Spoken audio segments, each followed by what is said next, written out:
Véhéna en avril 1983, Océan en novembre 1997, Oli en février 2010, ces noms sont restés dans les mémoires, surtout des habitants des îles frappées par ces cyclones.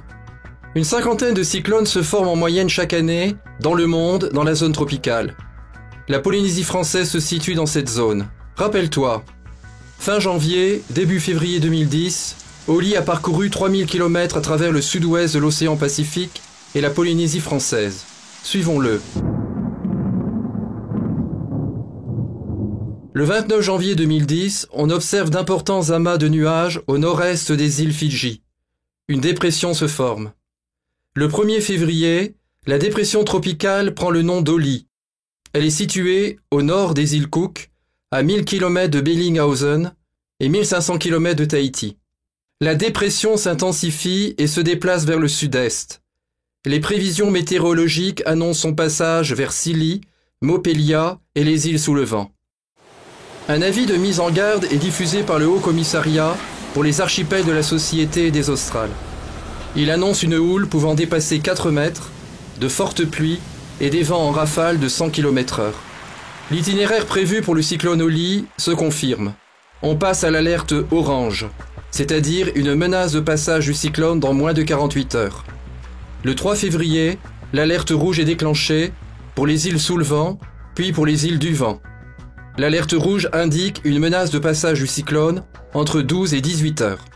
Dans la nuit du 3 au 4 février, le cyclone Oli passe à 160 km à l'ouest de Mopiti, à 300 km au large de Tahiti. Dans les heures qui suivent, le cyclone Oli s'intensifie entre Tahiti et les Australes. Les prévisions annoncent son passage sur l'île de Tubuai. Dans la nuit du 4 au 5 février, l'œil du cyclone passe sur Tubuai avec des vents en rafale de plus de 200 km/h. Après avoir frappé Tubuai, le cyclone s'affaiblit. Il redevient une dépression. Le 6 février, il passe à 150 km au sud-ouest de Rapa. Qu'est-ce qu'un cyclone ? Un cyclone tropical est un tourbillon d'air chaud et humide d'un diamètre de 200 à 500 km, parfois plus. Vu de l'espace, il se caractérise par des bandes de nuages disposées en spirale, attirées vers un anneau central. Au centre de cet anneau se trouve l'œil du cyclone d'un diamètre de 20 à 35 km. C'est une zone d'accalmie peu nuageuse. Au centre du système, la pression atmosphérique baisse considérablement. Plus la pression est basse, plus les vents sont forts. Ces vents tournent à une vitesse souvent supérieure à 200 km/h dans le sens du mouvement des aiguilles d'une montre dans l'hémisphère sud. Cela est dû à la rotation de la Terre. Dans l'hémisphère nord, les vents tournent dans le sens contraire. L'ensemble du système progresse un peu comme une toupie qui tourne sur elle-même et se déplace lentement à 20 ou 30 km/h. Avec les vents violents, le cyclone est accompagné de pluies torrentielles. Elles provoquent des crues dans les rivières, surtout si les pentes sont fortes comme à Tahiti. Les rivières débordent et inondent de vastes zones. Les sols, sur des pentes instables, gorgés d'eau, glissent vers le bas. Ce sont les glissements de terrain qui emportent parfois maisons, arbres et routes. La baisse brutale de la pression atmosphérique, combinée aux effets du vent, provoque une surélévation du niveau de la mer. Une houle importante se propage à des milliers de kilomètres du centre du cyclone et précède souvent l'arrivée du cyclone. Elle touche les rivages des continents et des îles. Les zones côtières basses sont alors particulièrement menacées. Les cyclones naissent dans les régions tropicales sur des océans dont la température est supérieure à 26 degrés centigrades, sur une épaisseur d'eau de plus de 50 mètres.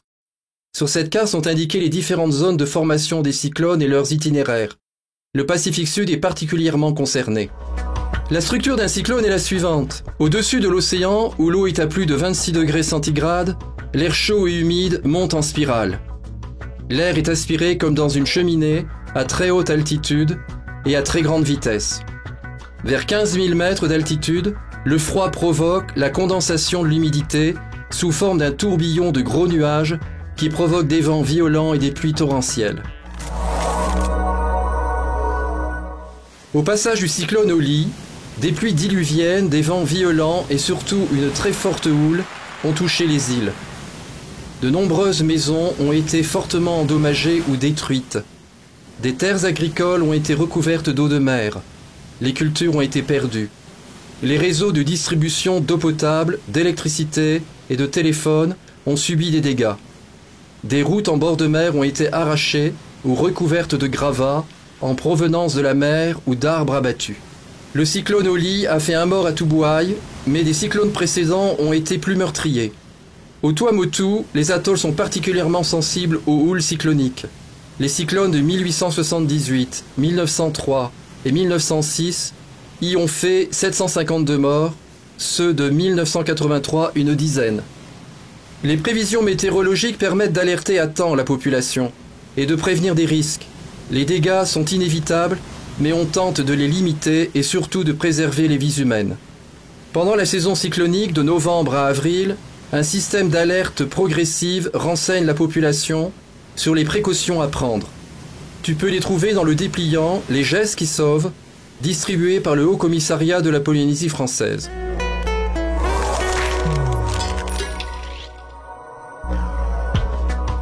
Dans quelle zone climatique les cyclones peuvent-ils naître et se développer ? Les océans des régions tropicales, dont la température est supérieure à 26 degrés centigrades, dégagent beaucoup d'air chaud et humide. La chaleur passe dans l'atmosphère, il peut alors se créer un grand tourbillon, un cyclone. Celui-ci produit, comme dans une cheminée, une énorme quantité d'énergie à très haute altitude. L'énorme masse nuageuse qui se forme crée des vents violents et déverse des pluies torrentielles. Vents et pluies déclenchent des catastrophes dans les terres habitées se situant sur le parcours du cyclone. Peut-on en contrôler les effets ? Les prévisions et la prévention permettent d'en atténuer les effets. Cherche avec tes camarades pourquoi les atolls sont plus particulièrement en danger lors du passage d'un cyclone. Bonne recherche!